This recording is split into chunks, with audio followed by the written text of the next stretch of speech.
అందరికీ ప్రైజ్ కూడా వచ్చిన ప్రతి ఒక్కరూ తలలో వంచినట్లయితే ప్రార్థన ద్వారా ప్రారంభించుకున్నాం.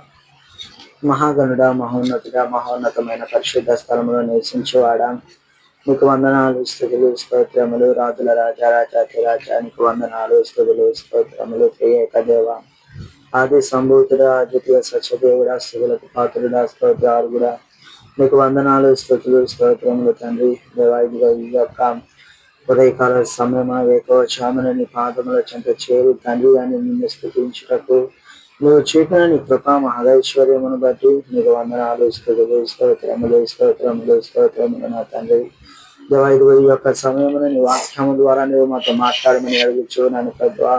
ఎవరు ఏ అక్కరతో వచ్చి ఉన్నారు వారి ప్రతి అక్కరను నీ పాద సన్నిధానంలో వారు తీర్చుకొని నీ సన్నిధానం నుండి బయలు వెళ్ళినట్లు నీ కృప చూపించమని అడుగుచు ఉన్నాను నా తండ్రి. అలాగనే దినాన సూటిగాను తేటగాను ప్రతి ఒక్కరితోటి నీవు మాట్లాడి ఇక్కడ ఆది నుంచి అంతం వరకు నీ నామమే అధ్యక్షత వహించినట్లు నీ కృప చూపించమని అడుగుచు మా రాజు మా రక్షకుడైన నజరేయుడైన యేసు అతి పరిశుద్ధ నామంలో ప్రార్థించి అడిగి వేడుకొని పొందుకొని ఉన్నాము తండ్రి. ఆమె. అందరికీ ప్రైజ్ ది లార్డ్. ఈరోజు మనం చెప్పుకొనబోయేటువంటి అంశము ప్రార్థనలో శక్తి ఉన్నది. ప్రియమైన దేవుని సంగమా, ఈరోజు ఒక గొప్ప అంశమును గురించి మనము ధ్యానించుకొనబోయేటువంటి వారమై ఉన్నాము. తండ్రి, మొదటిగా దేవుని వాక్యముతోటి లేఖనములను చదువుకుందాము. యాకోబు పత్రిక 5వ అధ్యాయము 16వ వచనం చదువుకుందాం. మీ పాపములను ఒకరితో ఒకడు ఒప్పుకొనుడి, మీరు స్వస్థత పొందినట్లు ఒకరి కొరకు ఒకడు ప్రార్థన చేయుడి. నీతిమంతుని విజ్ఞాపన మనస్పూర్వకమైనదై బహు బలము గలదై ఉండును. చూడండి, వాక్యాన్ని మనం చూసినప్పుడు లేఖనము మనకు తెలియచేయచ్చు. ప్రార్థన అంటే కేవలము దేవునితో నీవు మాట్లాడటం కాదు, కానీ ప్రార్థన అంటే సర్వశక్తిమంతుడైన దేవునికి సంబంధం కలిగి మనము ఆయనతో మాట్లాడాలి. ఏదైనా మనుషునికి ఒక పరిమితి అని దేవుడు ఏర్పరిచినటువంటి వాడై ఉన్నాడు. మనిషి బలానికి ఒక పరిమితి ఉన్నది, మనిషి చేసే పనికి ఒక పరిమితి ఉన్నది. ఇలా ప్రతి దానికి దేవుడు మానవునికి ఒక పరిమితిని ఏర్పరిచినటువంటి వాడై ఉన్నాడు. అయితే ఏ పరిమితి లేకుండా జీవించు ఉన్నటువంటి వాడే దినాన నీవు నేను సేవించుచున్న దేవుడు. ఆయనకు సాధ్యమైనదంటూ ఏది లేదు. అయితే ఇక్కడ లేఖనములు తెలియచేయుచున్నది, మీ పాపములు మీరు ఏం చేయాలి, ఒకరితోనొకడు ఒప్పుకొని క్షమించుకునేటువంటి వారై ఉండాలి. ఎందుకొరకనంటే లేఖనములు తెలియజేయుచున్నది, నువ్వు చేసిన పాపము నీకు దినాన్ని ఏం కలుగ చేయొచ్చు అన్నది ఒప్పుకోవటం వల్ల స్వస్థతను కలుగ చేయొచ్చు అన్నది. దేవుని యొద్ద నుండి క్షమాపణను కలుగ చేయొచ్చు అన్నది. ఆయన ఈ దినాన ప్రార్థన ఆలకించేటువంటి వాడై ఉన్నాడు. ప్రార్థనలో శక్తి ఉన్నదని చెప్పుచూ ఉన్నటువంటి వాడై ఉన్నాడు. హల్లెలూయా. అలాగే ఈ దినాన మరికొన్ని విషయముల ద్వారా మనం లేఖనములను తెలుసుకున్నాము.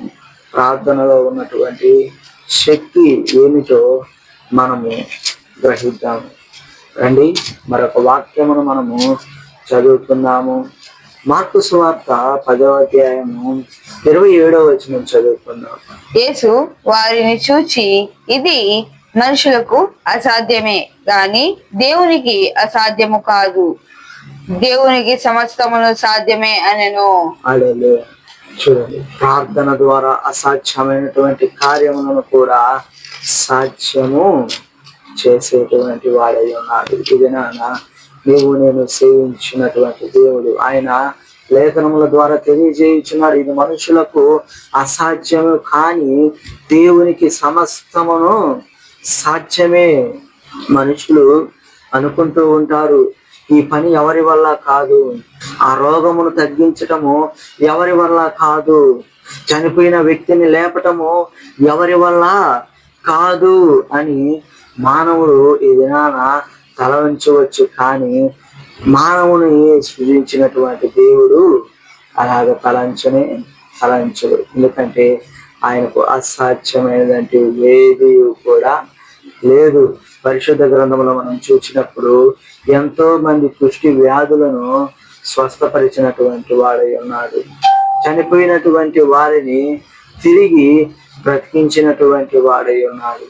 ఆయన ఎన్నో గొప్ప కార్యములు చేసేటువంటి వాడు. హల్లెలూయా. అలాగే మనము మరొక వాక్యమును చదువుకున్నాము రండి. అపోస్తల కార్యములు 16వ అధ్యాయము 25వ వచనం చదువుకున్నాం. అయితే మధ్యరాత్రి వేళ పౌలును శీలయు దేవునికి ప్రార్థించుచు కీర్తనలు పాడుచుండిరి, ఖైదీలు వినుచుండిరి. హల్లెలూయా. ప్రార్థన బంధకములలో నుండి విడుదలను కలిగిస్తుంది. ఇక్కడ వారు ఏమి చేయించు ఉన్నారు? పాటలు పాడుచు ఉన్నారు, దేవుని స్తుతించు ఉన్నారు, ఆయనకు ప్రార్థన చేయించు ఉన్నారు. ఎవరు? పౌలు శీలలు. ఎక్కడ ఉండి? చెరసాలలో ఉండి తండ్రిని స్తుతించున్నటువంటి వారే ఉన్నారు. చూడండి, ఏదైనా కొంచెం చిన్న శ్రమ వచ్చినప్పుడు, కొంచెం కష్టం కలిగినప్పుడు ఈ ప్రార్థన కాదు కదా, మన నోటికి దేవా అనే మాట కూడా కాదండి. ఎందుకంటే మానవుడు తలంచే విధానము అదొక రీతిలో ఉంటుంది. నాకే ఎందుకు వస్తాయి ఈ శ్రమలు? నేను ఎంతగానో దేవుణ్ణి ప్రాధాయపరుచున్నాను కదా, నేను ఎంతగానో దేవుని కొరకు జీవిస్తున్నాను కదా, మరి నాకే ఎందుకు వస్తాయి ఈ శ్రమలు అని మానవుడు తలంచేటువంటి వారు ఉన్నారు. కానీ ఆ శ్రమలో కూడా ఆయన నిన్ను ఒక గొప్ప వ్యక్తిగా మలిచేటువంటి వాడై ఉన్నారు. నీ పొరుగు వారి ఎదుట ఆ శ్రమలో కూడా నిన్ను దీవెనకరముగా మార్చేటువంటి వాడై ఉన్నారు. చూడండి, అక్కడ వారు పాటలతోనూ ప్రార్థనలతోనూ దేవుణ్ణి స్తుతించున్నటువంటి వారై ఉన్నారు. ఆ చుట్టూ ఉన్నటువంటి ఖైదీలు అందరూ వారిని చూస్తూ ఏకీభవించినటువంటి వారై ఉన్నారు. ఆ తర్వాత ఏమి జరిగింది అండి? అదే అపోస్తల కార్యములు 16వ అధ్యాయము 26వ వచనము చదువుకుందాము. అప్పుడు అకస్మాత్తుగా మహాభూకంపము కలిగెను, చెరసాల పునాదులు అదిరెను, వెంటనే తలుపులన్నీ తెరుచుకొనెను, అందరి బంధకములు ఊడెను. హల్లెలూయా. చూడండి, వారు ఎప్పుడైతే కష్టాల్లో ఉన్నారని, బాధల్లో ఉన్నారని దేవుని స్తుతించటం విడిచిపెట్టకుండా బంధకముల్లో కూడా ఉండి దేవుని స్తుతించారు. ఏమైంది అంట?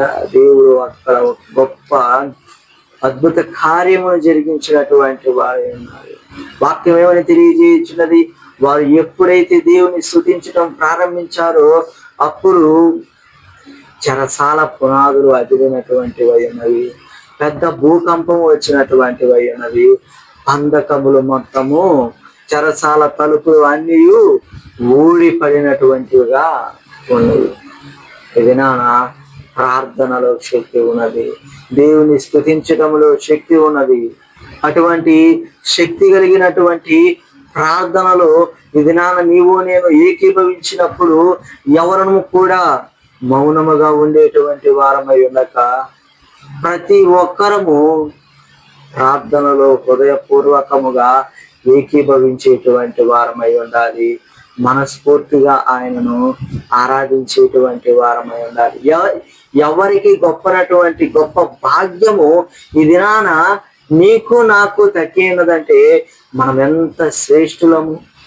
దేవుని సంగమా, ఒకసారి ఆలోచించండి. దినాన దేవుడు మీతోనే మాట్లాడుచు ఉన్నటువంటి వాడు ఉన్నారు. అయితే రండి మరొక వాక్యమును మనము చూద్దాము. లూకాసు వార్త 18వ అధ్యాయము 1వ వచనం చదువుకున్నాం. వారు నిష్కక నిత్యము ప్రార్థన చేయుచుండ వలనటకు ఆయన వారితో ఈ ఉపమానము చెప్పెను. హల్లెలూయా. అయితే ఈ దినాన నువ్వు చేసే ప్రార్థన ఎలా ఉండాలి అంటే, లేఖనమును తెలియచేయుచున్నది. విసుకక నిత్యము ఆయన పాదముల చెంత చేరి గోజారేటువంటి వ్యక్తివై ఉండాలి, ప్రార్థించే వ్యక్తివై ఉండాలి. ఈ దినాన మనలో చాలా మందికి ఉండేటువంటిది ఏంటిదంటే, మనం చేసిన ప్రార్థనకు తండ్రి యొద్ద నుండి తగిన కాలంలో జవాబు రాలేకపోతే విసుగెత్తిపోతారు. ఎంతో కాలం నుంచి మొరపెట్టుకొనొచ్చి ఉన్నాను, ఎన్నో ఏళ్ల నుంచి మొరపెట్టుకొనొచ్చి ఉన్నాను, అయినా ఈ దినాన ఈ క్షణం వరకు నా ప్రార్థనకు జవాబు అనేది రాలేదు అని ఎంతో విసుగెత్తిపోతూ ఉంటారు. కానీ దేవుని వాక్యం తెలియజేయుచున్నది, నువ్వు విసుకక నిత్యము ఆయనను ప్రార్థించే వ్యక్తివై ఉండాలి. ఈ దినాన ఎంతమంది ఇక్కడ కూర్చొని ఉన్నటువంటి వారిలో విసుగక నిత్యము ప్రార్థన చేయుచున్నటువంటి వారై ఉన్నారు? ఒకసారి జ్ఞాపకం చేసుకోండి. మీ హృదయాంతరంగంలో మీరు ఒకసారి పరిశీలించుకోండి. చివరిగా దేవుని సంగమా, ఈ దినాన ప్రార్థన అంటే పై పెదవుల ద్వారా 2 మాటలు పలికి ప్రార్థన చేసుకున్నానులే అని చెప్పటం కాదు, కానీ ఈ దినాన నీవు చేసే ప్రార్థన విశ్వాస సహితమైనదై ఉండాలి.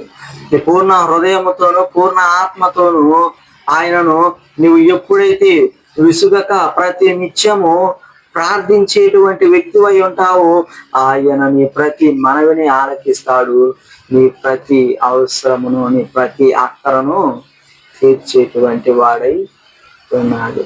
ఈ కొద్ది మాటలు దేవుడు దీవించి ఆశీర్వదించిన గాక. ఆమేన్.